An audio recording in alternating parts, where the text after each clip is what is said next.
Okay, so picture this. You wake up, alarms going off, Right. sunlight coming through the window, maybe you smell coffee brewing, just a totally normal morning, right? But now, imagine this twist, a really chilling one. 8 minutes and 20 seconds ago, the sun just vanished. Gone. Exactly, just gone, without a trace. So the big question is, could we actually survive that, survive eternal night? That's the really mind-bending idea we're diving into today. We're using this incredible source, Waking Up to Darkness, Earth's Sunless Survival. It paints a very vivid picture. It really does, almost Earth's. unsettlingly vivid. And it even gives this specific moment, this point of no return, 09:07 p.m. Eastern Daylight Time, Wow. Friday, July 4th, 2025. Yeah. That timestamp is not just random, is it? It feels like it highlights how fast everything changes based on something we wouldn't even know happened yet. Precisely. That specific time, it marks the moment we unknowingly cross that line after the light that's still traveling finishes arriving, that 8-minute lag. Right, the ghost light. The ghost light, yeah. Then the sky just goes black, stars everywhere, but no sun. And the moon. It just becomes this dark rock hanging there. The confusion at first. Yeah. Not immediate panic. Well, that's what the source suggests. You'd think massive power outage, some kind of weird global eclipse that just won't stop. But as the hours tick by, maybe stretch into a day, that confusion it would turn into this cold dread, the awful realization that the sun is actually gone. So our mission here in this deep dive is to really dig into what the source says happens next, scientifically, societally, even psychologically. Could we actually hang on? Okay, let's go there then. Those first critical 24 hours. The source calls it the Great Panic. That moment the light just flicks off. Everywhere. Simultaneously. Instant global night. Yeah. And here's a weird thing the source points out. Earth is suddenly untethered, right? So it's flying off into space at, 100,000 kilometers an hour? Something like that, yeah. Yeah. Incredible speed. But we wouldn't feel it. Not a thing. No jolt. Nothing. It makes us think maybe the first disaster isn't the physics we can't feel, but the human reaction we can.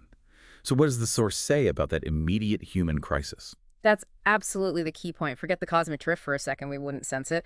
The real immediate crisis is all human. Within that first day, total societal breakdown would be incredibly fast. Ouch.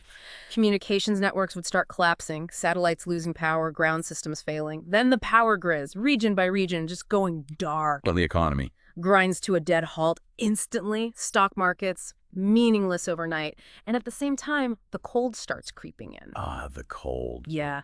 Maybe just noticeable in, say, tropical places at first, Mm-hmm. but anywhere already cold, it becomes lethal very, very quickly. So people would flee. Instinctively, yes. Try to get to cities, maybe warmer areas, whatever they perceive as safer. But the roads, the highways, they'd become death traps. Icy, dark, chaos. The source says by the end of day one, there's this deep shiver settling over everyone. Partly the cold, partly just this grim awareness that this isn't temporary. This is different. Something terrible is happening. And chilling is definitely the right word. Mm-hmm. So that first day of shock moves into the first week. And things escalate fast, right? Yes. Beyond just panic. Oh, absolutely. One weekend, the source puts the average global temperature at around -18 Celsius. That's 0 Fahrenheit. A serious deep freeze setting in. But it's more than just the temperature drop, isn't it? It's what the lack of sunlight does to life itself. Photosynthesis. Exactly. That's the foundation. Plants using sunlight for energy. It's the base of pretty much every food chain on the planet. So when that just stops, Yeah. what happens? What's the chain reaction? It's brutal. Photosynthesis halts completely. Plants start dying almost immediately on a massive scale. Okay. Which means herbivores, anything that eats plants, they start starving very quickly. And then, of course, the carnivores that eat the herbivores, the whole thing just unravels. A planetary famine. Unfolding incredibly fast. Supermarkets. Already chaotic, probably looted within hours they'd be empty shells. And the global supply chains we depend on for everything. Gone. Broken. Stored food wouldn't last long, I imagine. Not nearly long enough for billions of people and governments. They'd be overwhelmed, faltering. Martial law might be declared, but likely crumble pretty fast in most places. So communities turn inward. Yeah. Or on each other. Both, probably. Resources become incredibly scarce. The source paints this really grim picture where, a single can of soup, a gallon of gas, that becomes a life or death commodity. People fighting over scraps. It suggests that within just 1 week, that darkness isn't just cold. It breeds something much darker in humanity itself, a desperate struggle. Okay, let's jump forward. A full year. Earth is now, what, an ice world, according to the source? -73 Celsius?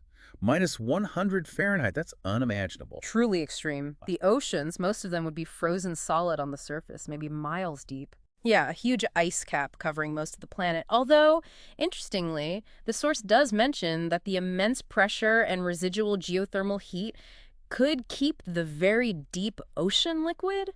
Maybe some life persists down there. But the surface. The surface is completely hostile. And here's something wild. At those temperatures, the air itself starts to freeze. Nitrogen, oxygen.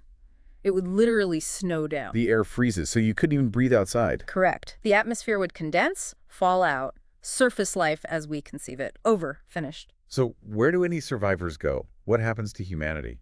Underground. That's the only conceivable option. Deep mines, fortified bunkers, places like that, or, crucially, areas near geothermal vents. Natural heat sources from inside the Earth. Exactly. Cracks in the crust leaking the planet's internal heat. Those spots would become invaluable, tiny pockets of relative warmth in a frozen wasteland. And survival there depends on. Technology and extreme discipline. Think hydroponic farms, run under UV lights, trying to grow food and generate oxygen. Absolute recycling of everything, water, waste, air. Nothing could be wasted. That sounds incredibly tough. And the psychological side. Living in perpetual darkness, underground. Devastating. The source talks about massive disruption to sleep cycles, chronic anxiety, depression just skyrocketing. Imagine never seeing the sun, living in cramped, artificial conditions, constantly aware of the frozen death outside. It pushes human sanity to its absolute limit. Yeah, that image. Humanity huddled underground, just fighting to survive. But the source also talks about another struggle, doesn't it? Not just physical, but internal. It calls it the darkness within. That's right. This isn't just about the cold or lack of light anymore. It's about what happens to us, to our societies, under that kind of extreme pressure. So it poses this really deep question. What kind of societies actually form when everything depends on rationing, maybe making brutal choices? It's a really stark exploration of ethics under duress. The source suggests new social structures would have to emerge, probably incredibly rigid ones. Like what? Well, your value might be determined by your practical skills. Engineers maintaining life support, farmers tending the hydroponics, anyone managing resources, they become essential. Vital. And if you can't contribute in those ways, That's the terrifying ethical dilemma, isn't it? The source suggests that non-contributors could be seen as expendable. How do you ration heat, food, air, by need? Or by, perceived value to the group. oh man, that's heavy. Incredibly heavy. And disagreements over these basics, heat, light, food, even just space, could easily flare up into conflicts. Civil wars within these tiny underground pockets. Yet hoarding would be like treason. Absolutely. And leadership would be constantly challenged. Any group controlling resources might be seen as a threat by another. It becomes this knife-edge balance between cooperation for mutual survival and, well, brutal self-interest taking over. Does the source talk about long-term changes? Yeah. Like evolution? It does touch on that. Over many, many generations in total darkness, you might see physical adaptations.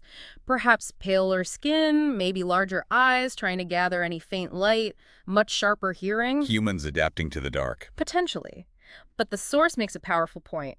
Whether we even get to that stage, whether humanity survives long enough to evolve like that, it all hinges on our spirit.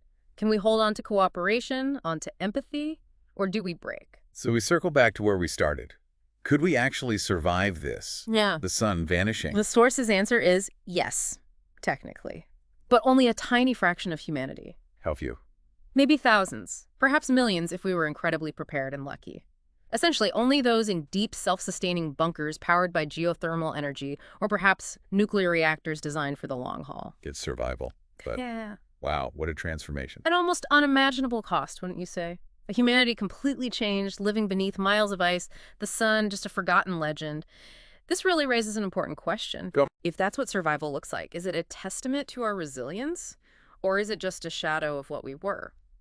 The source seems to suggest the ultimate test isn't just our technology, it's our soul. Do we keep that spark of humanity alive? Or does the darkness, literal and metaphorical, just consume us? It leaves you with a profound thought, doesn't it? Yeah. What does it really mean to be human when the very light of your world is gone? something to really mull over. And hey, if you find these kinds of mind-bending explorations fascinating, you should definitely check out Mind Expansion Daily. We dig into all sorts of incredible topics like this. Lots of great deep dives over there. Absolutely. And if you enjoyed this one, please do us a favor, like and subscribe wherever you're listening. It helps us keep bringing you these surprising facts and essential knowledge.